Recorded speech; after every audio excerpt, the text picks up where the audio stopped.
Katweteeketeke bannange tutandike okusinza kwaffe katwewombeeke akaseera kano tukakwase omutonzi.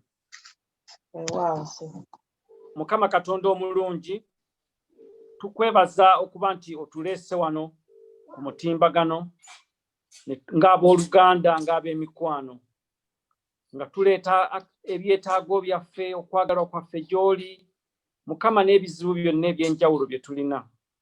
Mukama tusaba ojje okke wakati mu ffe, osobole okusindika omwoyo gwo atuluŋŋamye mu buli kimu, era tukwasa omuddu wo Rev'd Kasibante obubaka obulungi bw'ategese.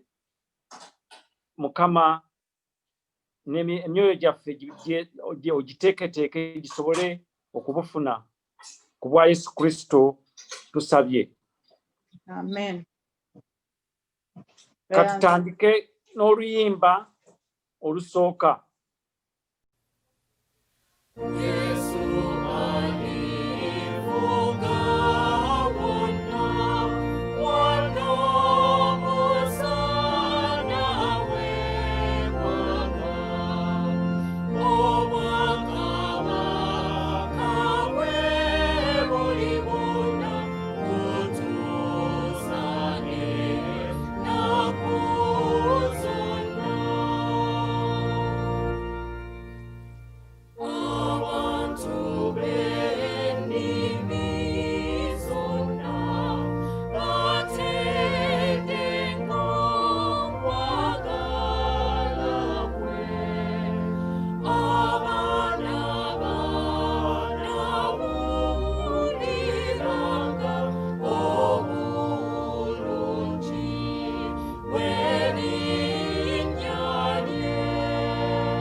Mu linnya lya Kitaffe n'ery'Omwana n'ery'Omwoyo Mutukuvu.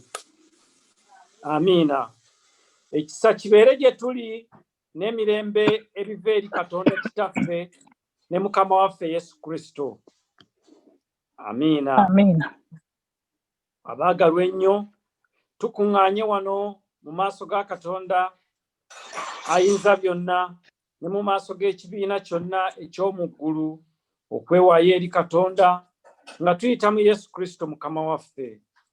Okusinza kwaffe n'okutendereza kwaffe era n'okwebaza kwaffe, okwatula ebyonoono byaffe, okusaba ku lwaffe ne ku lw'abalala, tulyoke tweyongere okumanyira ddala amazima n'obukulu bw'okwagala kwa Katonda, era twolese ebibala eby'ekisa kye mu bulamu bwaffe. Era tusaba ku lw'abalala ebyo ebyetaagibwa ku lw'obulungi bwabwe. Kale tufukamire nga tujjukira nga Katonda ali naffe kaakano. Ffenna awamu Ayi Kitaffe Ayinza byonna era ow'ekisa ekingi tutama okuva mu makubo gamuzibula. Tugoberera nnyo okulowooza n'okwegomba by'emitima gyaffe. Tugaana okuwulira amateeka ge amatukuvu. Tuleka ebitugwanira okukola era tukola ebitatugwanira kukola. Obulamu tebuli mu ffe. Ayi Mukama, otugiremu ffe abanaku abalina ebibi. Ayi Katonda, obasaasira abaatula okwona kwabwe, obazza ababoneredde nga bwe wasuubiza abantu bonna ku bwa Yesu Kristo Mukama waffe. Ayi Kitaffe era ow'ekisa ekingi era otubeere ku bwoyo leero okwegendereza nga tukutya gwe era nga tukola eby'obutuukirivu. Erinnya lye ettukuvu litenderezebwe. Amiina. Amiina. Mukama Ayinza byonna era ow'ekisa ekingi abasaasire mmwe, abasonyiwe ebibi byammwe byonna, abawe ebbanga okulongoosa obulamu bwammwe era abawe ekisa n'essanyu eby'Omwoyo Omutukuvu. Amiina. Amiina. Ffenna awamu essaala ya Mukama waffe gye yatuyigiriza. Kitaffe ali mu ggulu, erinnya lye litukuzibwe, obwakabaka bw'obujje byagala bikolebwe mu nsi bikolebwa mu ggulu. Emmere yaffe eya leero nga naffe tusonyiwa abatwonoona, totutwala mu kukemebwa naye otulokole mu bubi, kubanga obwakabaka n'obuyinza n'ekitiibwa bibyo emirembe n'emirembe. Amiina. Ayi Mukama, otwasamye emimwa gyaffe, akamwa kaffe ne kalyoka koogera amatendo go. Ayi Mukama, yanguwa okutulokola. Ayi Mukama, yanguwa okutubeera. Ekitiibwa kibe eri Kitaffe n'eri Omwana n'eri Omwoyo Omutukuvu nga bwe kyali olubereberye bwe kiriba n'emirembe. emirembe n'emirembe. Amiina. Mutendereze Mukama. Erinnya lya Mukama litenderezebwe. Erinnya lya Mukama litenderezebwe. Katuwulire ekitundu kyaffe ekisooka. Ekitundu kyaffe ekisooka kivudde mu kubikkulirwa kwa Yokaana essula 19 okuva ku lunyiriri lw'omukaaga okutuuka ku lw'ekkumi. Kubikkulirwa kwa Yokaana essula 19 olunyiriri lw'omukaaga okutuuka ku lw'ekkumi.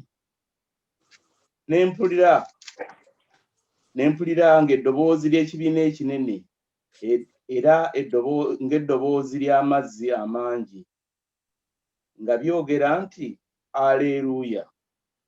Kubanga Mukama Katonda waffe omuyinza w'ebintu byonna afuga. Tusanyuke, tujaguze, tumuwe ekitiibwa ye, kubanga obugole bw'omwana gw'endiga butuuse ne mukazi we yeeteeseteese. N'aweebwa okwambala bafuta entukuvu ennungi, kubanga bafuta eno ebikolwa eby'obutuukirivu eby'obutukuvu. N'aŋŋamba nti, wandiika nti baweereddwa omukisa abayitibwa ku mbaga y'obugole obw'omwana gw'endiga. N'aŋŋamba nti ebyo bye bigambo eby'amazima ebya Katonda. Ne nvuunama mu maaso g'ebigere bye okumusinza. N'aŋŋamba nti, laba, tokola bw'otyo, ndi muddu munno era ow'omu baganda bo abalina okutegeezebwa kwa Yesu. Sinza Katonda, kubanga okutegeeza kwa Yesu gwe mwoyo gw'obunnabbi. Ekitundu kyaffe ekisooka kikomyawo. Sabbuli ey'ekikumi 28. Alina omukisa buli atya Mukama, atambulira mu makubo ge, kubanga onoolyanga emirimu egy'emikono gyo, oliba wa mukisa era oliraba ebirungi. Mukazi wo aliba ng'omuzabbibu ogubala mu nju ez'omunda mu nnyumba yo, abaana bo ng'amatabi g'omuzeyituuni nga beetooloola emmeeza yo. Laba, bw'atyo bw'aliweebwa omukisa omuntu atya Mukama.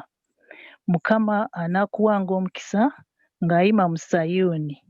Naawe onaalabanga ebirungi nga bijja ku Yerusaalemi, era ku Yerusaalemi ennaku zonna ez'obulamu bwo. Weewaawo oliraba abaana b'abaana bo, emirembe gibeere ku Isirayiri. Ekitiibwa kibe eri Kitaffe n'eri Omwana n'eri Omwoyo Mutukuvu, nga bwe kyali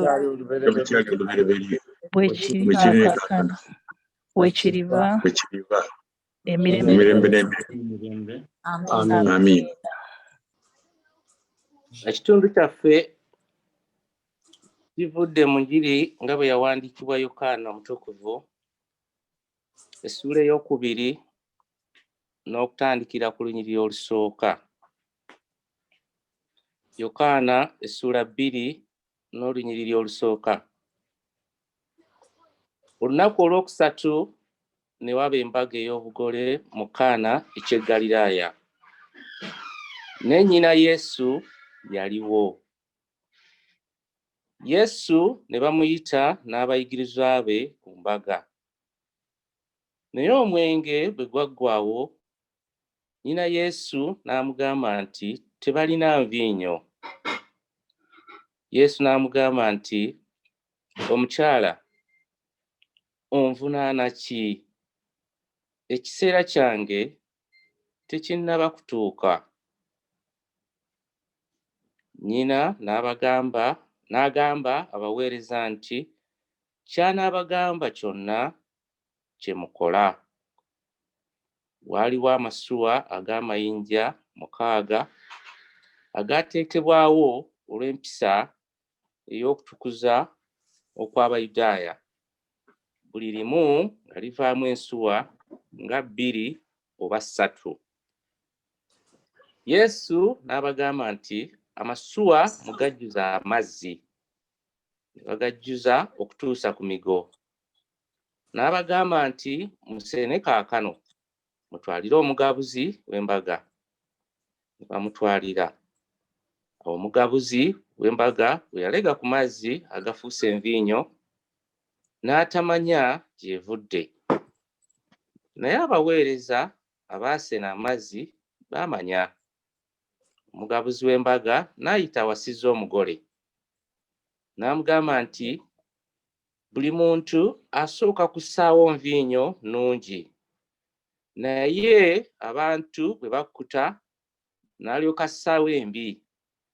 Naye ggwe oteresa ennungi okutuusa kaakano. Kano ke kabonero Yesu ke yasookerako okukola mu Kaana eky'e Ggaliraaya, n'alabisa ekitiibwa kye. Abayigirizwa be ne bamukkiriza. Ekitundu kyaffe kikomye awo. Katwatule enzikiriza y'abatume. Nzikiriza Katonda Kitaffe Ayinza byonna, omutonzi w'eggulu n'ensi, ne Yesu Kristo omwana w'omu yekka Mukama waffe, eyazaalibwa omuwala atamanyi musajja Maliyamu, eyali olubuto lw'Omwoyo Omutukuvu, n'abonyezebwa ku mirembe gya Pontiyo Piraato, n'akomererwa ku musaalaba, n'afa, n'aziikibwa, n'afuka emagombe mu bafu. Olunaku olwokusatu n'azuukira mu bafu, n'agenda mu ggulu, atudde ku mukono ogwa ddyo wa Katonda Ayinza byonna. Naye alivaayo okukomawo okusala omusango gw'abalamu n'abafu. Nzikiriza Omwoyo Omutukuvu n'Ekkanisa entukuvu ey'abantu bonna era ebuna wonna, n'okuseekimwa okw'abatukuvu, n'okusonyiwa ebibi, n'okuzuukira kw'abafu, n'obulamu obutaggwaawo. Amiina. Mukama abeere nammwe. abeere n'omwoyo gwo. abeere n'omwoyo gwo. Ayi Mukama otuddiremu. Ayi Mukama Ayi Kristo otuddiremu. Tuddiremu. Ayi Mukama otusaasire.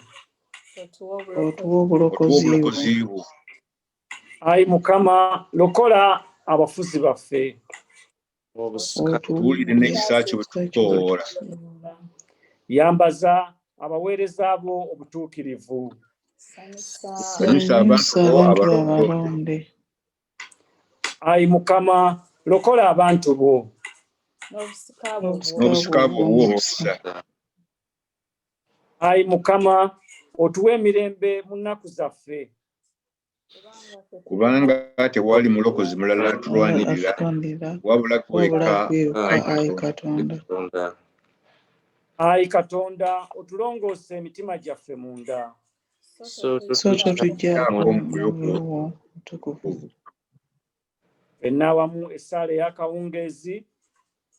Ayi Mukama tukwegayirira omusana gwo gwakema yaffe otukuume n'ekisa kye ekingi tujje mu kabi konna ak'ekiro olw'okwagala kw'omwana wo omu yekka omulokozi waffe Yesu Kristo. Amiina. ekisa kya Mukama waffe Yesu Kristo n'okwagala kwa Katonda n'okusekimu okw'omwoyo omutukuvu bibeere naffe ffenna emirembe egitaggwaawo. Amiina. Amiina. Twewombeeke mu maaso ga taata waffe olw'okwegayirira olw'obutali butuukirivu n'ebirala. Ayi Katonda waffe nannyini kiseera nannyini kwagala kabaka w'abakabaka omugabi w'obulamu era omutonzi w'ensi eno yonna Mukama. Taata tuzze mu maaso go ng'abaana bo. Tuzze mu maaso go ng'ekkanisa yo emu enamba. Tuzze mu maaso go Mukama nga tuli kitundu ku gwe Mukama. Okukwegayirira n'okukusaba taata. Okuleeta obutali butuukirivu bwaffe mu maaso go, okuyiwa emitima gyaffe mu maaso go kabaka w'abakabaka. Katonda wange n'okukwebaza olw'obulungi bw'otukoze Mukama. Olw'ebirungi by'otulabizza taata. Olw'okugabirira kw'ogabiridde kabaka w'abakabaka. Kitange omulungi tusooka okukwebaza ku lw'ekisa kyo Mukama. Tukwebaza olw'obulungi bw'otulabisizza. Tukwebaza olw'omukono gw'omugabirizi Katonda waffe. Tukwebaza kubanga ogabiridde emmeeme zaffe Katonda wa bakatonda. Tukwebaza kubanga ogabiridde okutegeera kwaffe ssebo. Tukwebaza kubanga ogabiridde obulamu n'omukka omulamu mu ffe Katonda wange. Tukwebaza kubanga otugabiridde omwoyo w'obulamu taata. Omwoyo w'amagezi n'okutegeera. Omwoyo yatulumiriza okwawula ekirungi n'ekibi ssebo. Tukwebaza kabaka w'abakabaka kubanga omukono gwo teguyimpa wadde gye tuli. Tukwebaza kubanga okyatuleseewo kaakano nga ffe tukyayogerera nga tukyassa Mukama tetulina muwendo gwe tusasudde. Tetulina kye tuwaddeyo Katonda waffe. Era tetukisaanira naye kubanga gw'otusaanyizza kyetuva tukwebaza kaakano ffe abali wano Mukama. Weewaawo ne ku lw'ekibiina ekinene ekitasobodde kubeera kuno kaakano. Ne bonna abatudde gye batudde kabaka w'abakabaka nga bakyalina omukka mu bo. Kitange b'osusizza obulwadde. Tukwebaza ku lw'obulamu Katonda waffe. Tukwebaza ku lw'obugabirizi. Mu linnya lya Kristo Yesu. Taata tukwebaza olw'okutuliisa n'okutunywesa. Mukama omukono gwo teguyimpa wadde. Ensi yonna ng'egaddewo mu ngeri ez'enjawulo. Obugabirizi nga butono, ng'emirimu mitono, ng'abantu bagwereddwako emirimu. Kabaka w'abakabaka otuukiriza ekigambo kyo kubanga watugamba nti bw'obanga waliisa namuŋŋoona eziri mu bbanga ku miti n'oyambaza n'amalanga g'omuttale taata. Naye ate ffe abaana bo tolisingawo. Kabaka w'abakabaka tukirabye nga weegulumiza mu bulamu bwaffe. Tukirabye nga kituukawo. Taata tukwebaza kubanga otugabiridde mu ngeri zonna Mukama. Ffe we tubadde tetusaanira taata otuwadde ne we tutasabye n'otuwa. Ne we twotayogedde kabaka w'abakabaka ne bwe tutajjukidde erinnya lyo. Kabaka w'abakabaka osigadde otugabirira kubanga gwe watugamba nti gw'oli Katonda atonnyesa enkuba mu luggya lw'omulogo ne mu luggya lwa kutya. Katonda wange nno kyetuva tukwebaza kubanga otukoze bulungi, kubanga otulabizza ekisa, kubanga otulabizza omukwano Mukama. Weebale kabaka w'abakabaka, weebale taata gwe atuukiriza ng'oyita mu linnya ly'omwana wa Kristo Yesu gye tuli. Kitange omulungi, abaddu bo n'abazaana bo bazze mu maaso go Mukama. taata omulungi kansooke ndeete obutali butuukirivu bwaffe Mukama nga twenenya mu maaso go Katonda wange omulungi. Kitange tusaba ekisa, tusaba okusaasirwa, tusaba okusonyiyibwa kabaka w'abakabaka wansi w'ebigere byo Mukama. Katonda wange sumulula ffenna kino omukuffe Mukama. Sumulula emmeeme zaffe kabaka w'abakabaka. Katonda wange ekyawandiikibwa kyo kigamba nti ani kumu ayinza okumanya obutali butuukirivu bwe. Kitange tetusobola, naye ggwe wekka kubanga ggwe mutuukirivu. Era tewali n'omu ku ffe asobola kuba mutuukirivu taata. Ye ggwe mutuukirivu wekka Katonda w'abakatonda. Kyetuva tetukoowa kujja maaso go Mukama nga twenenya kabaka w'abakabaka, nga tusobya Mukama mu ngeri nnyingi. Kitange tusobya mu bigambo nga twogera, tusobya nga tukola taata, tusobya nga tulowooza, tusobya mu ngeri zonna kabaka w'abakabaka. Kitange tusaba okusonyiyibwa, tusaba okusaasirwa Mukama. Otunaaze Katonda wange omulungi. Kitange yadde nga bitwakadde nnyo, naye watugamba nti bwe tunaabyatulanga onootusaasiranga era onoobitukuzanga Mukama. Kitange buli kinoomu ku ffe alina obunafu bwe taata, era omanyi obunafu bwaffe kabaka w'abakabaka, omanyi n'obusobozi bwaffe taata. Tusonyiwe kabaka w'abakabaka Kitange, we tuweebuuse mu magezi, we tukuswaliza Katonda wange, we tuvulungutanye ne tumala googera Mukama. Kitange we tusalidde emisango, kabaka w'abakabaka watugamba nti oli omu ggwe wekka asala emisango ku lwa bonna, nti era okuddamu kukwo Mukama. Kitange tukoze ensobi nnyingi. Taata twonoonye ekkanisa yo. Kitange tugiyuzaayuziza, tugitaagudde. Taata tugizizaayo emabega ddala mu mpuku z'abanyaguluzi Mukama. Kabaka w'abakabaka tukoze ebibi bingi era eby'omuzizo mu maaso go. Katonda wange twekiriranyiza. Kitange twetabye n'abasamize Mukama. Taata twekiriranyiza n'ebintu bingi ebitali bya butuukirivu. Kabaka w'abakabaka tukoze eby'omuzizo bingi mu maaso go taata. Kitange tutemudde. Kabaka w'abakabaka twonoonye taata. Tulidde eby'abamulekwa ne bannamwandu kabaka w'abakabaka.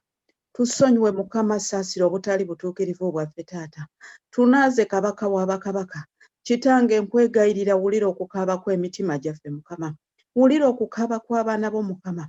Kabaka w'abakabaka tuleme okutunuulira judgment Mukama. Kitange otusaasire. Sumulula Mukama, otubeere Katonda wange, otusaasire Mukama. Kitange tuyiye omusaayi mu ggwanga lyaffe kabaka w'abakabaka, ogutayina musango ogutaliyiise. Kitange obwo bwonna bubi Mukama, kyekizikiza ekyeyongedde Mukama, kubanga ekigambo kyo kigamba nti kubanga mwavaako ne muweereza bakatonda abalala, kyenvudde neeyongera ewala, kyenvudde mubeere ewala nange. Taata omulungi tukwegayirira kabaka w'abakabaka. Sonyiwa obutali butuukirivu bwaffe Mukama. Sonyiwa obutali butuukirivu bwaffe ku lw'eggwanga lyaffe. Twenenya ku lw'emisaayi egiyiise taata. Twenenya ku lwa sacrifices ze tukoze Mukama ezitali za butuukirivu. Twenenya ku lwa altars ze tuyimirizza Katonda wange ezitali za bwakatonda. Twenenya kabaka w'abakabaka. Mukama taata otusaasire. Taata oleme okutusalira omusango ku lw'ebyo Mukama. Taata otusonyiwe Mukama. Tunaaze otwetukulize kabaka w'abakabaka. Kubanga watugamba ogenda kudda okunona ekkanisa etalina bbala yadde olufunyiro taata. Kitange ffenna tuli mubiri gwo. Taata ffe tuli kkanisa yo. Kabaka waffe ffe gwe watweronderera n'otwagala Mukama. Kitange gwe otuwaludde. Kabaka w'abakabaka kyetuva tukukaabirira. Otusaasire Mukama. Tusobole okusaanira ku lunaku lw'ogenda okomawo olw'embaga Mukama. Tusaanire mu maaso go Mukama. Kabaka w'abakabaka kubanga watugamba nti watumanya. Watumanya okuva nga tetunnakuŋŋaana na munda z'abakadde baffe. Watumanya nga byonna tebinnabeerawo Mukama. Taata n'otugamba nti n'ennaku zaffe ozimanyi Mukama. Kabaka w'abakabaka tubuze lw'endowooza yaffe n'ebigere byaffe ne bituliidinga ewalala. Naye nga watumanya. Kitange kubanga otumanyi by names Mukama. Kyetuva tukomawo mu maaso go. Nga twegayirira Mukama. Otusaasire Mukama. Oyongere okutuwalula ku lw'ekisa kyo taata. N'abaddu bo n'abazaana bo bangi be tusaba owalule Mukama. Bakomeko bangi bakomawo Mukama, kubanga ekigambo kyo kigamba nti tuwalulwa lwa kisa Mukama. Kabaka w'abakabaka omulungi. Taata tusaba okusaasirwa. Tusaba okusonyibwa Mukama ku lw'obubi bwaffe. Twenenya Katonda wange. Otubeere kabaka w'abakabaka. Otusaanyize okuyimirira mu maaso go kubanga ggwe okisobola. Taata olw'okuba tetuli batuukirivu, olw'okuba tuli baana b'abantu, tutambulira mu kwonoona, naye tukomawo mu kwenenya taata. Tunaaze otutukuze ku lw'omusaayi gw'omwana we Yesu Kristo. Weebale Katonda waffe kubanga ekyo kikoze. Taata omulungi, tuleeta abaana baffe mu maaso go Mukama, kubanga abaana baffe birabe ebiva gy'oli Mukama. Abaana baffe okuva mu mayumba gaffe n'emisi yonna Mukama. Abaana abato yonna gye bali Taata tubaleeta mu kisa kyo. Kitange mbannyika mu musaayi gw'omwana we Yesu Kristo, oyo eyafa ku lwaffe Mukama. Kabaka w'abakabaka gwe guyina ebikomera, gwe gusobola okutukweka, gwe gusobola okukweka abaana baffe Taata. Kitange mbannyika mu musaayi ogwo, kubanga guwonya endwadde kabaka w'abakabaka omusaayi ogwo. Kitange gutula ebikoligo Mukama, gukutula ebikolimo Taata, gumenya endagaano z'ebika n'eza families Mukama, gukutula amaanyi g'abalogo n'abasezi Taata, gukutula endagaano ze tukola Mukama Kitange ku bulamu bwabwe. Kitange omusaayi ogwo gwe gulina eddoboozi eryogere ennyo Mukama. Leka eddoboozi ery'eggulu lyogere ku lw'abaana baffe Taata. Leka lireekaane nnyo Mukama. Kitange bwe lyogera likutula ebisiyaga, likutula ebyambe Taata, likutula enjaga, likutula masturbation Father, likutula buli kikoligo ekyagana Mukama, likutula buli kye tutasobola eri abaana b'abantu. Taata omulungi, leka omusaayi gwe guleekaane nnyo ku lw'obulamu bw'abaana baffe Mukama, kubanga gw'omanya amagenda gaffe. Katonda wange bakweke. Kitange abaana baffe bali ku mulembe ogusoomoozezza ennyo Mukama, omulembe ogusoomoozezza okutegeera kwabwe Taata. Babikuliddwa ebintu bingi Mukama w'abakama ebitali bya myaka gyabwe. Kitange kyenva mbaleeta gy'oli. Kabaka w'abakabaka mbaleeta mu musaayi gw'omwana we Yesu Kristo. Kitange gubakweke, gubabikke, gubanaaze, gwe guvaamu amagezi n'obulamu, gwe gugaba okutegeera, gwe guleeta enjawulo okwawula ekirungi n'ekibi Mukama. Ate Taata gwe gugaba omukisa. Kabaka w'abakabaka omukisa ogwo gwe nkoola ku baana baffe, n'amagezi agamanyi n'okutegeera Mukama, kubanga okutya gwe kuva okutya Mukama amagezi mwe gasookera. Kitange omulungi, kyenva nyongera obbasiiga gy'oli, kyenva nyongera obbasembeza gy'oli. Abali mu nsi ezisoomoozeddwa nnyo entalo, abali mu bunnyogovu nga tebalina babayamba, abali we bali nga tebalina kye balya, abafu ab'e Uganda abalemeddwa okusoma Kabaka ku lw'embeera. Taata omulungi tubaleeta gy'oli. Kitange omulaba ataagudde abaana bo Mukama. Ekisibo kye kito omulembe omuto Mukama, tubaleeta mu maaso go ku lw'omusaayi Mukama ogwo gwayika ku lwaffe. Kitange gubanaaze, Taata gubakuume, gubakweke, kubanga gwe mugigi omuto Taata. Mu linnya ly'omwana we Yesu Kristo Mukama waffe. Taata omulungi nannyini kisa nannyini kwagala, tuleete ekkanisa yaffe Mukama, tuleete ekkanisa yo yonna Mukama, ekkanisa ya Uganda Kabaka w'abakabaka. Taata ekkanisa ya Uganda etaaguddwa Mukama, erumbiddwa omulabe, ebisenge by'ekkanisa biyuzaayuziddwa Katonda wange omulungi. Kitange tugireeta mu maaso go Mukama, nga tusaba ekisa Mukama n'okusaasirwa. Gw'olina ekyokuddamu ku lw'ekkanisa yo Kabaka w'abakabaka, eri abakulembeze baffe, eri bakitaffe be wayiwako amafuta Mukama Kitange ku lw'obuweereza n'okutusumba. Taata nyongera okubaleeta mu maaso go Mukama. Kabaka w'abakabaka bongere yongere Mukama, banyweze Katonda wange. Kabaka w'abakabaka ggulawo eriyoozi zaabwe ez'eggulu Mukama, okusensinga n'okulaba omulabe ng'alumba n'okuyingira n'okutaagula ebisenge by'ekkanisa Katonda wange omulungi. Kitange yimirira ku lw'ekkanisa. Taata ku lw'ekkanisa yo nsaba oyimirire Mukama. Kitange na wano we tuyimiridde Kabaka w'abakabaka, Taata ku lw'ekkanisa yo tukoowoola. Tusaba ekisa kyo gwe Katonda w'abakatonda, otusaasire, osonyiwe. Kitange ogabirire Mukama, obagabirire Katonda wange. Onyweze ebigere byaffe ebigere byabwe ku lw'ebigambo Mukama. Onyweze ebigere by'abaweereza abo Kabaka w'abakabaka. Onyweze emiryango gy'ekkanisa Mukama. Kitange omulungi nange ngatta eddoboozi lyange ku maloboozi gonna amalala Kabaka w'abakabaka, agasaba emirembe ku lw'ekkanisa, agasaba ekisa ku lw'ekkanisa, agasaba obukuumi ku lw'ekkanisa, agasaba okuluŋŋamizibwa ku lw'ekkanisa. Taata nkoowoola ekisa kyo, kubanga gwe eddoboozi eddene Mukama. Oyimirire Kabaka w'abakabaka, weegulumize Taata, osaasire obutali butuukirivu, osaasire okulemererwa kw'omubiri Mukama, osaasire embeera yonna Mukama. Kitange omulungi tukwebaza kubanga osaanidde, kubanga oli mulungi. Weebale Katonda waffe. Taata omulungi tuleeta bannaffe abalumizibwa nga bali mu malwaliro, nga bayita mu mbeera eneesoomooza Mukama, aba COVID n'abatali ba COVID nga bali ku bitanda Mukama, ne bannaffe bangi abali mu mayumba gaabwe Mukama, naye nga basoomoozebwa, kubanga gwe omusawo asinga abasawo. Kitange omulungi Taata basisinkane, bajjanjabe Mukama, ddamu okusaba kwabwe Katonda waabwe, kubanga watugamba nti bwe tunaakoowolanga mu mazima onootwanukulanga, era watugamba nti bwe munaalagiranga, bwe munansabanga amazzi, bwe munaalagiranga ensozi, bwe munaakkirizanga munaaziragiranga n'essenguka, n'endwadde ne muziragira okuwona. Kitange mbalangirirako obulamu, nangirira obulamu ku ffenna Mukama, buli omu waali ng'asomoozeddwa, abalina abasomoozeddwa, abali mu malwaliro abawulira Taata n'abatawulira, tubaleeta mu maaso go. Kabaka wa bakabaka tulagira endwadde nzibu okwabulira obulamu bwabwe, kubanga balina kuba balamu mu ggwe, balina kuba balamu mu kisa kyo. Weebale Katonda wange, weebale mukwano gwange. Taata ndeeta obuweereza bwa leero Mukama, n'omusumba waffe agenda okutuliisa, ne bonna abooluganda abasobodde okubeera mu kusinza kuno Mukama. Kitange mbasabira omukisa okuva mu maaso go Mukama, mbasabira ekisa Katonda wange, obagabirire Mukama, obakweke mu kwagala kwo Katonda wange, buli omu omuwe ng'obwetaavu bwe buli Mukama Kitange, mu linnya ly'omwana wo Yesu Kristo tusabye nga tukkiriza era nga twebaza, ne tugamba nti amiina.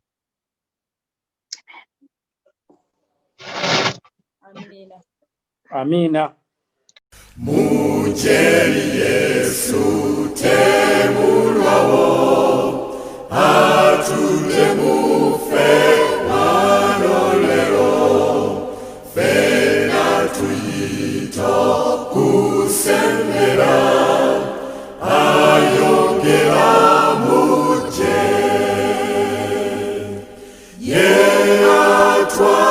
atwagala, ye atwagala bulungi, era yajja okutufiira, ffe tutuuke gy'ali.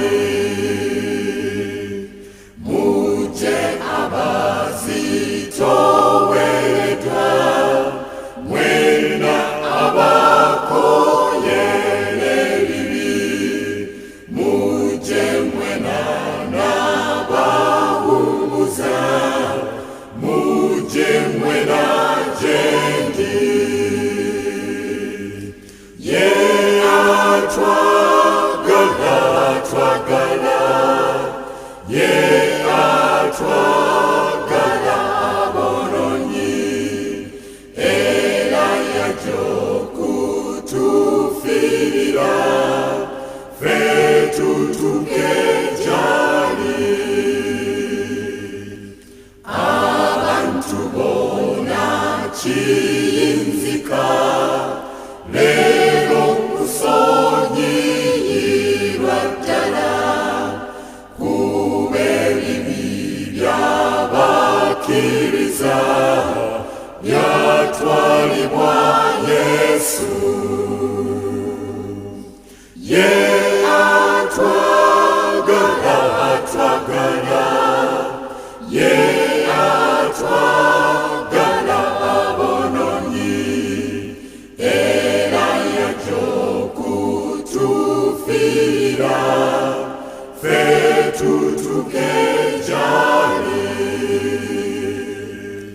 Abantu bonna kiyinzika, leero kusonyiyirwa ddala, kuba ebibi by'abakkiriza byatwalibwa Yesu. Ye atwagala, ye atwagala bulungi, era yajja okutufiira, ffe tutuuke gy'ali. Ye atwagala, ye atwagala bulungi, era yajja okutufiira, ffe tutuuke gy'ali. Ye atwagala, ye atwagala bulungi, era yajja okutufiira, ffe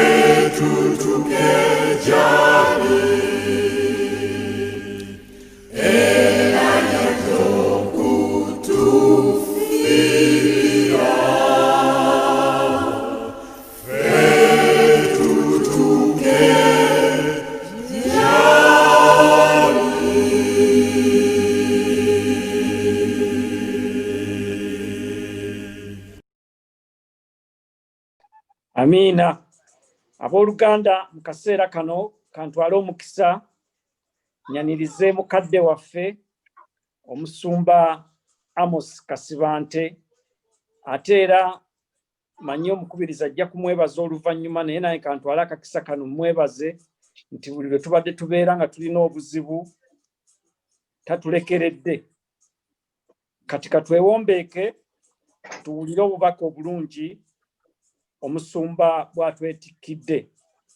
Ebo nkwebazizza nnyo olw'ebigambo ebyo. Mu linnya lya Kitaffe n'Omwana n'Omwoyo Mutukuvu. Amiina. Bannange munzikirize nsooke mbasaasire mmwe abalwazizza abantu bammwe oba abalwadde oba abafiiriddwa, abantu bammwe ab'emikwano, ab'eŋŋanda wano mu Bungereza oba mu nsi endala n'eka ewaffe Uganda. Naddala mu biseera bino ebya COVID tuwulidde abantu bangi abafudde n'owulira nti gundi yafudde. Omu gwe nnyinza okunokolayo era olw'obukulu bwe ye mukulu waffe oba mukadde waffe omusumba w'e Masaka Diocese, Bishop John Baptist Kaggwa Sentamu yatufaako ebiseera ebyo. Kubadde kufiirwa kunene nnyo kubanga abadde musajja muggumivu ate era nga y'omu ku bantu abasobola okuyimirira ne boogera ebiruma abantu,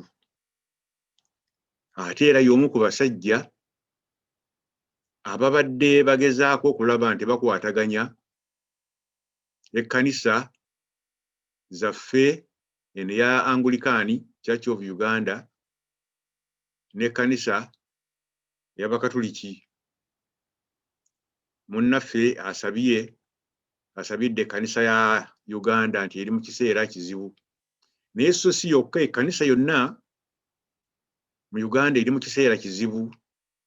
Naddala kati ng'erina okuyimirirawo, tugambe ng'erina okutaasa abantu abalwana ebayimirire wakati. Kigambo kizibu nnyo. Lumu nagezaako okutaasa abantu abali balwana mu Kampala ne bakuba gaalubindi yange n'eyatika. Kale nno n'ekkanisa bayinza ogikubira gaalubindi yayo n'eyatika mu kiseera kino. Kiseera kizibu nnyo, n'olwekyo ekkanisa nayo tugisabire. Kaakati tuddeyo ku bitundu byaffe ebyasomeddwa. Bitundu bibiri bimpimpi. Era tujja byogerako mu bumpimpi.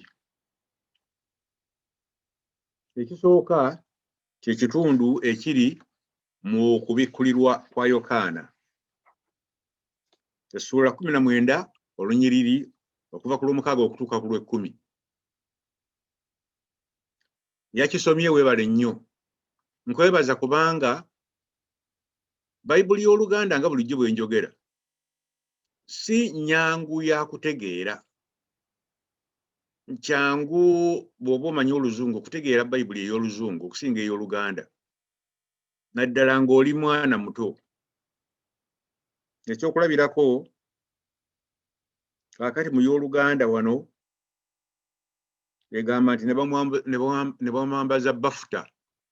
Naye kati oba omwana alina emyaka 14, 15 oba akulidde wano mugezaako muyigiriza Oluganda n'asoma ekigambo bafuta, tategeera kye kitegeeza. Naye mu Luzungu kiri nti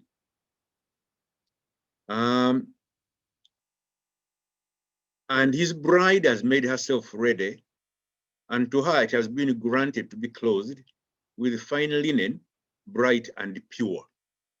Bagambye linen, bright and pure, so si bafuta. Mutegeera kye ŋŋamba, kwega nti n'olwekyo ebigambo ebimu bisaana okussa mu lulimi olutegeerekeka. Kaakati ekigatta ebitundu ebyo bibiri kiri ekigambo eki kimu njagala mukikwate y'embaga. Wedding oba marriage mu kitundu ekisooka bikolwa bya mu kubikkulirwa. Embaga teri ku nsi, eri mu ggulu. Mu kitundu ekyokubiri Yokaana essula 2 olunyiriri olusooka n'olw11 embaga ekaana mu Galiraaya eyo mugimanyi kubanga mwasomangawo nnyo mubiwulira nnyo okuviira ddala mu buto.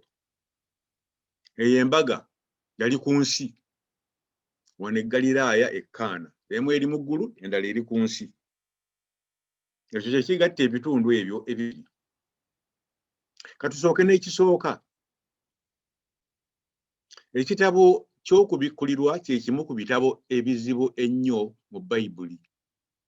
Mujja kwewuunya nti abasoma ebyafaayo ku ngeri Bayibuli gye yawandiikibwa ebitabo ne bigattibwa wamu balyoke bagambe nti kaakati eno ye scripture. Mu Luzungu kye bayita nti Canon.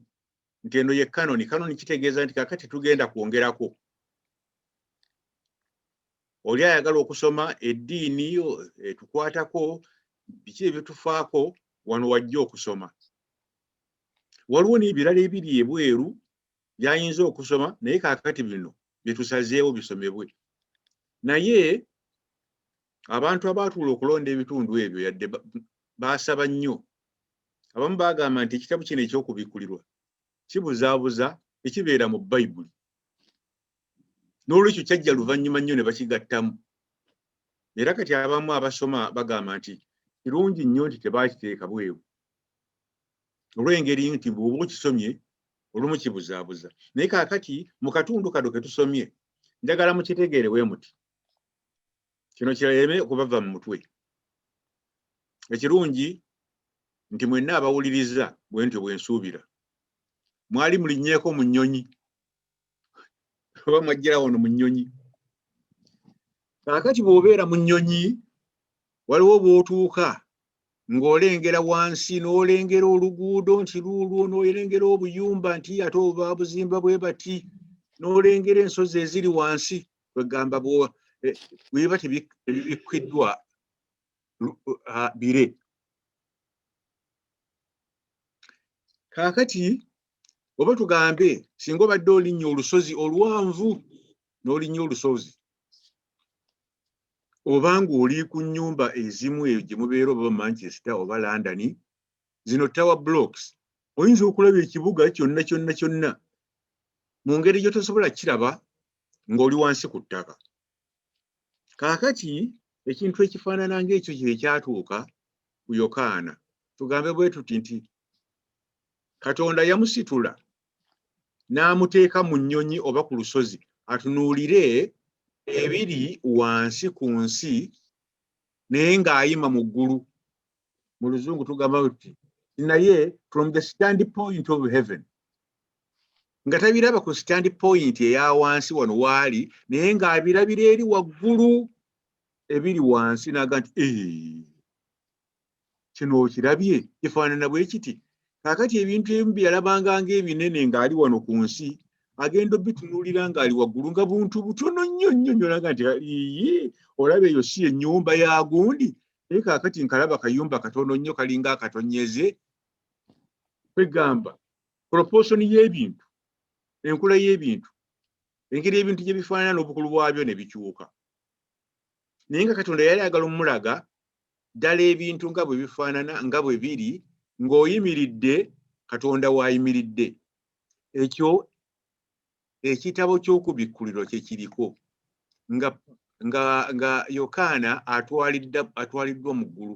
Mpozi twandikozesa ekigambo eky'Oluzungu kiri nti he was translated, ng'akyusiddwa n'alaba ebiri mu ggulu ebiri ku nsi naye ng'ayima mu ggulu. Olumu tujja ne tugamba nti yali ku nsi n'alengera ebiri eri mu ggulu naye kankikyuse nti yabeera mu ggulu n'alaba ebiri ku nsi. kyenvudde nkikyusa bwe ntyo mwenna mutegeera mu Luzungu era munansonyiwa we naalukozesa nti tutera nnyo okukozesa ekitabo ekyo ekya Revelation oba ekyokubikkulirwa to predict okugamba ebiribaawo nti bino bye birwawo mu maaso olaba kino bino ebibaddewo Bayibuli yabiranga nti bye bibwako kwegamba tutwala prediction oba ekigambo kye twandigambye nti nno okukola ki okulagula ekigenda okubaawo mu maaso naye nze nkikyusizza bwe nti mu kifo kya prediction ntaddewo interpretation nti mutunuulire ku biri ku nsi mubitegeere okusinziira ku Katonda ali mu ggulu standpoint gy'abirabamu enjawulo eriwo wakati wa prediction ne interpretation kaakati wano Yokaana yali ku kazinga Patmos teyagendayo kyeyagalire baamutwalayo kumpi nga musibe kubanga mu biseera ebyo abasomi abakristaayo abakkiriza Yesu baali babatuntuza babasiba mu makomera abalala babatta kaakati naye ne bamutwala ne bamusibira eyo ku kazinga ka Patmos kaakati eyo ku Patmos Katonda gyamuweera okubikkulirwa kuno n'alaba ng'ali mu ggulu era ekifaananyi kye yalaba kyambaga ng'ekkanisa eyo gy'ayita omugole wa Yesu eyali wano ku nsi nga bagibonyaabonya ng'eyiwa omusaayi nga bagigobaganya nga bababuzaako aw'okutuula kyokka n'agiraba ng'eri translated ng'efuuse omugole wa Yesu ng'omugole oyo bamwambaza nti afumbirwe wano bagamba nti afumbirwe the lamb has come nti kwega nti ng'ali nga gy'obeera nti nno ali ku mbaga nti ekkanisa ye mugole wa Yesu mukiraba kye ŋŋamba nti ekkanisa nayo eri translated kwega n'atagiraba nga kati ekkanisa bambi ennafu naye ng'ekkanisa ey'amaanyi eri translated nti yadde wano eyiwa omusaayi yadde wano bagibonyaabonya naye okusinziira ku bintu nga bwe biri mu ggulu ekkanisa ejja kuwangula era ewangula lwa kintu kimu lwa musaayi gwa Yesu Kristo ogw'amaanyi ogunaazaawo ebibi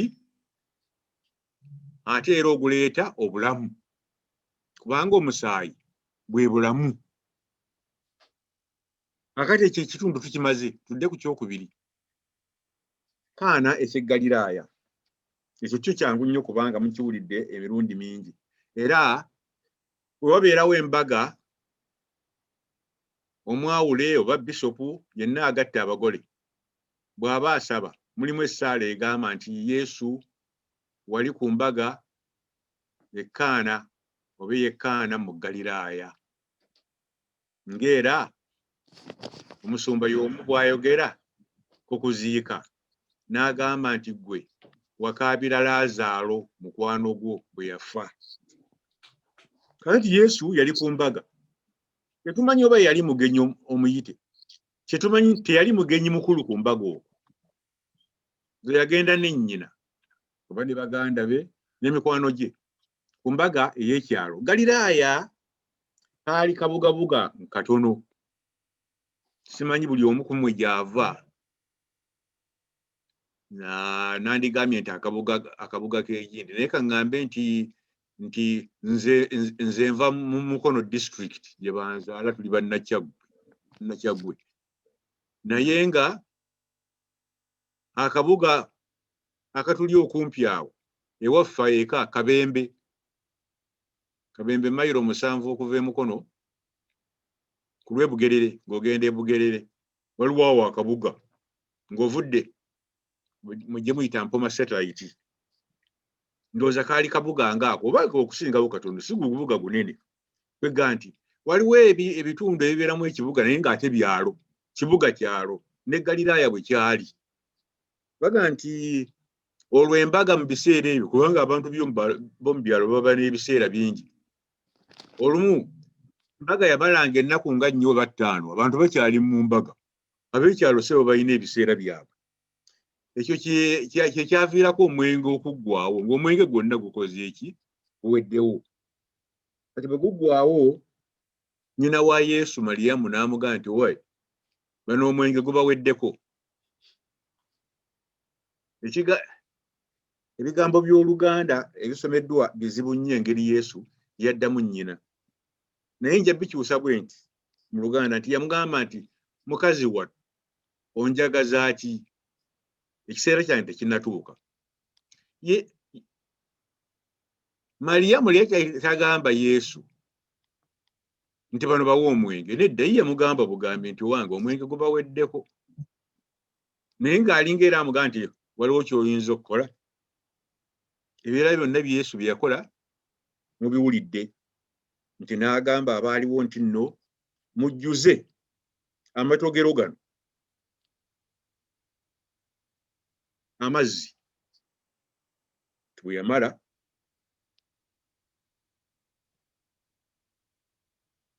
n'agamba nti kaakati musene mulabe munyweko bagenda okunywako nga mwenge n'agamba nti kaakati gatwale muganjulire nannyini embaga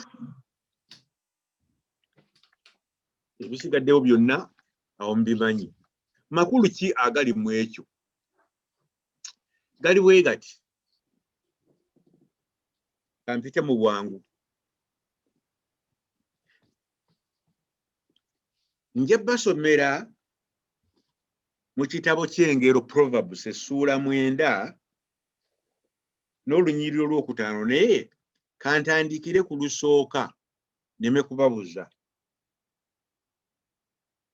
agamba bw'ati nti amagezi oba wisdom gazimbye ennyumba yaago gatemye empagi zaago 7 gasse ensolo zaago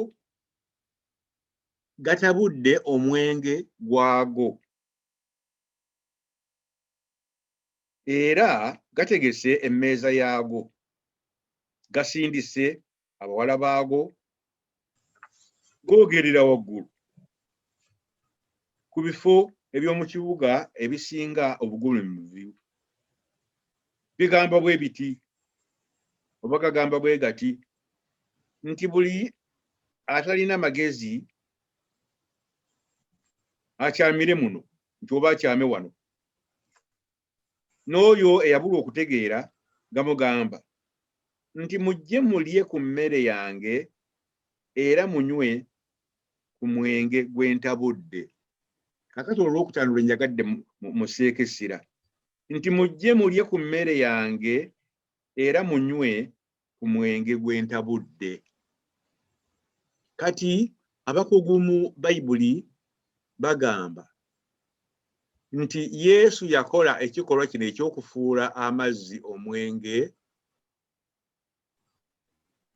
nga agezaako okubajjukiza amagezi kye googera mu kitabo ky'engero kwega nti mu kitabo ky'engero amagezi baagafuula ng'omuntu ne gabeera personified nti amagezi googera owulira amagezi bwe googera kwega nti ye wisdom mu lulimi Oluyonaani Greek kye baayita Sophia era bw'owulira Sophia kitegeeza nti amagezi wisdom nti wano Yokaana bw'awandiika aba agamba nti Yesu ge magezi ga Katonda Jesus is the wisdom of God nti era wisdom oyo gwe musomako oba amagezi mu kitabo ky'engero ye Kristo Yesu ye Kristo n'olwekyo ono yali abagamba kinene nnyo nti temunywa mwenge guno gwokka naye nze abawadde omwenge nze magezi ga Katonda. Temutunuulira mwenge gwokka, naye muyiseewo ku mwenge mutunuulire ani agubawadde. Kwegamba ekintu tekiri nnyo ku mwenge, naye kiri ku Yesu, ye Kristo, ye Masiya, ye mulonde wa Katonda, yalokola ensi.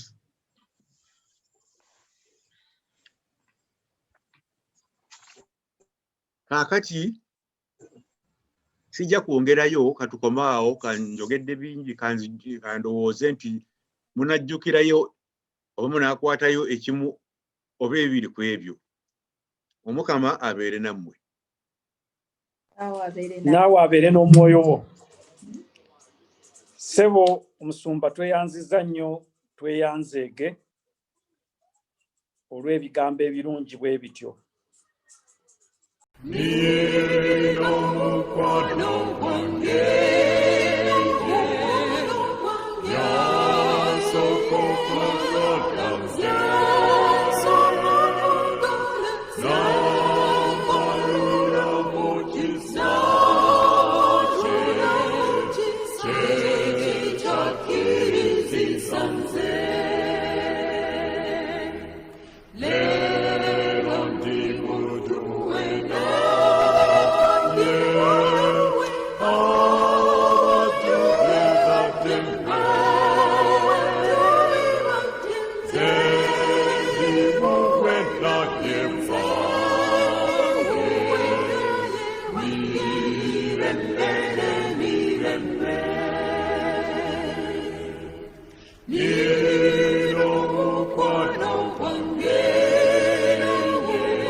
Tweyanziza nnyo, tweyanzeege.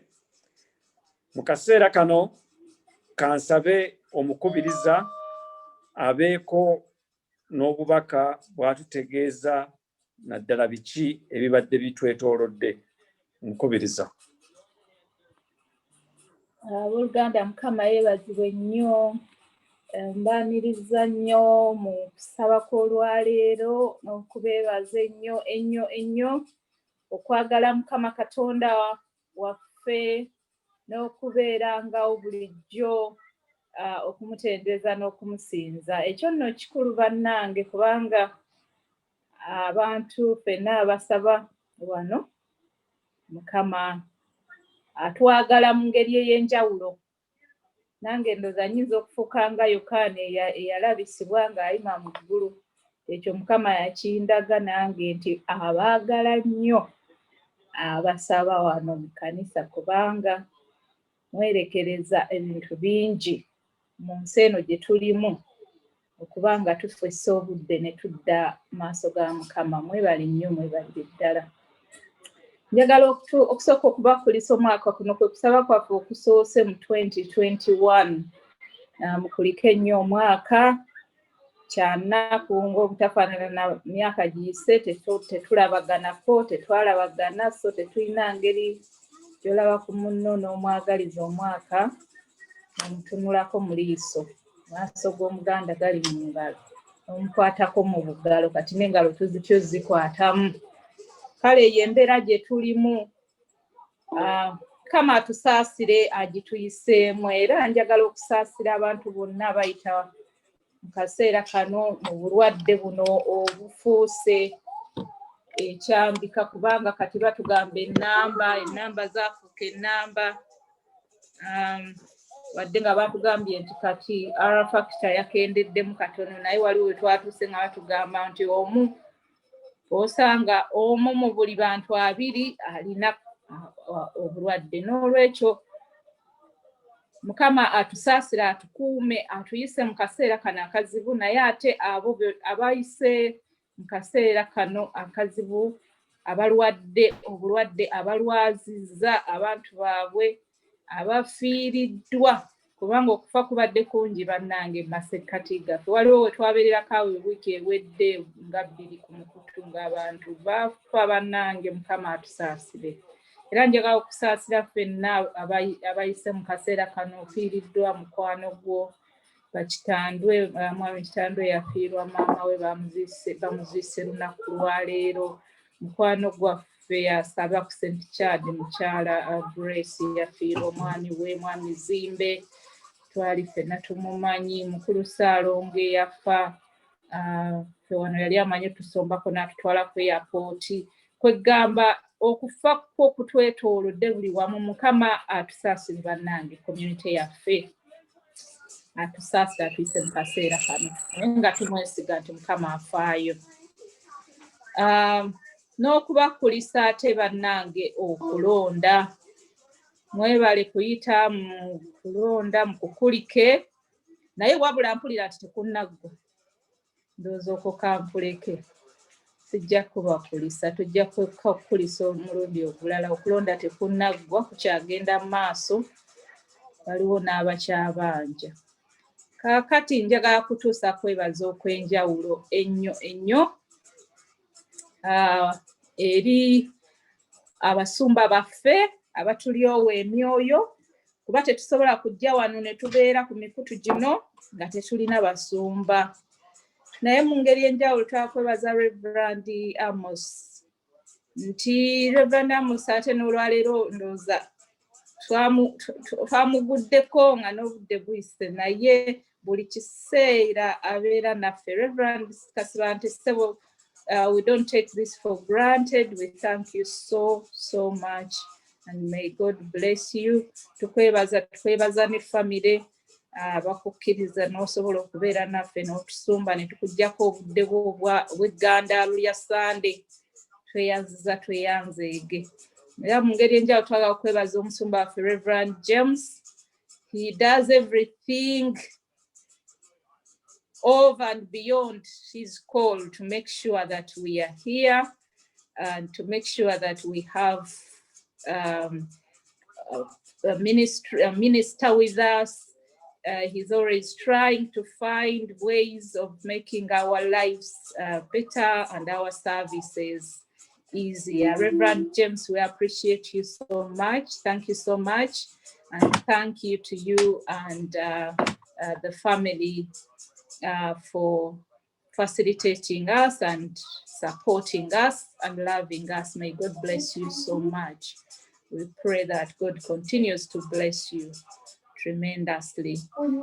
Njagala okwebaza era mu ngeri enjawulo ttiimu etukulembeddemu olwaleero ttiimu Matayo mwebale nnyo bannange, mwebalire ddala. Tumanyi nti ttiimu Matayo ebitundu bino ebimu babifunye leeti naye bakoze omulimu omuyitirivu okuba nti tusobodde okuwulira buli kimu nga tekiflowinga bulungi.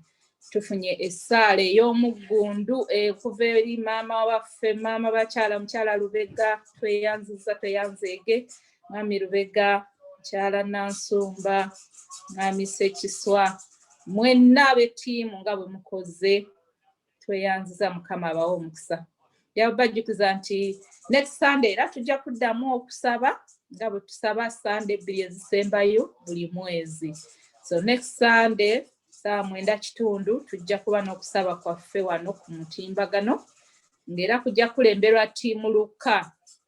So ttiimu Luka okubajjukiza okuteekateeka nga bukyali okutukulembera mu kusaba okwo.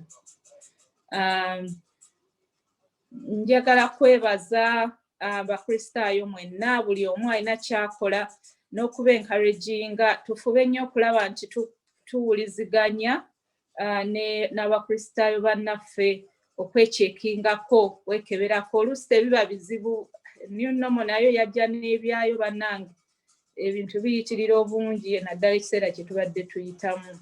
Ate bw'ogattako okusoma kw'awaka kuno kwe twafuuka ba teacher, ba full time parent, ba full time teacher, full time employee and everything. So naye bw'ofisaayo akadakiika ng'okeberako ku munno, tuwuliziganye. N'okubajjukiza nti ekkanisa ebyetaaga ekyayina, tetusobola kuwaayo birabo ku mitimbagano, naye tusobola okuwaayo ebirabo mu akawunti y'ekkanisa. Akawunti y'ekkanisa ebeerako ku mikutu, ku message gye batuwa okujja mu kusaba wansi awo. So omuntu yenna alina ekyokuwaayo, tukusaba okiteekeyo. Obweyamo bwaffe byonna tuleme okubyerabira, tube nga tubiteekayo ku akawunti y'ekkanisa. Mukama abawe nnyo omukisa, abayise bulungi mu wiiki eno, abayise bulungi mu mwaka guno, ate era atuyise mu kirwadde kino ekituli obubi. This time tetulina kwogera kusembayo, tetulina mwogezi. Tugenda kufuna omukisa okuva eri Reverend James, and then we might, I don't know, stay on for a bit to have a chat, tunyumyemuko, tuwuliziganyeko. Naye kati wano ngenda kusaba Reverend atuwa omukisa okusaba kubenga kuggwa. Reverend James, we welcome you to give us the blessing and to send us off to love and serve the Lord. Thank you very much, everyone. And may I begin by wishing you a Happy New Year for those whom we have not been able to meet. So, Happy New Year. Let us pray. Thank you. Let us pray for a blessing. May Christ, the Son of God, perfect you, the image of his glory, and gladden your hearts with the good news of the kingdom.